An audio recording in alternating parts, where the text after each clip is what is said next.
Israel और फिलिस्तीन के बीच जंग जारी है और ऐसे में एक बहुत महत्वपूर्ण सवाल सामने ये आ रहा है कि भारत ने एक बार 1996 में यह प्रस्ताव किया था कि अंतर्राष्ट्रीय आतंकवाद की सार्वभौमिक परिभाषा सुनिश्चित होनी चाहिए। 193 देश जो यूनाइटेड नेशंस के हैं वो मिल करके अपने आपराधिक कानूनों में संशोधन करते हुए एक जो सर्व स्वीकृत परिभाषा बनेगी अंतर्राष्ट्रीय आतंकवाद की उसे उसमें शामिल करें। तो सीसीआईटी का सिग्निफिकेंस इस समय चर्चा में है। तो comprehensive convention on international terrorism जिसे यूएनजीए में भारत ने मूव किया था इस रेजोल्यूशन को, उसमें 4 बातें भारत ने कही थी।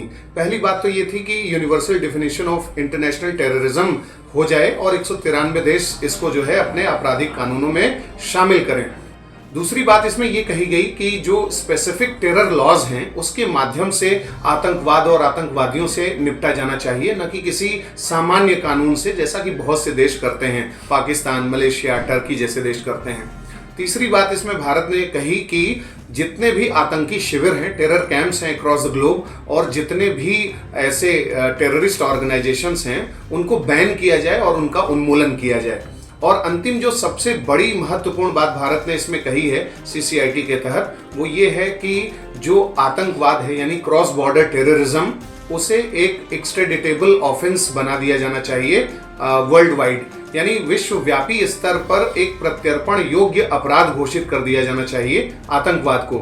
इसका फायदा ये मिलेगा कि अगर 2 देशों के बीच में प्रत्यर्पण संधि नहीं भी है तब भी किसी भी देश में आतंकवादी और अपराधी जो भी हैं उनका प्रत्यावर्तन आसानी से कराया जा सकेगा और उनके खिलाफ मुकदमा चला करके कार्रवाई की जा सकेगी।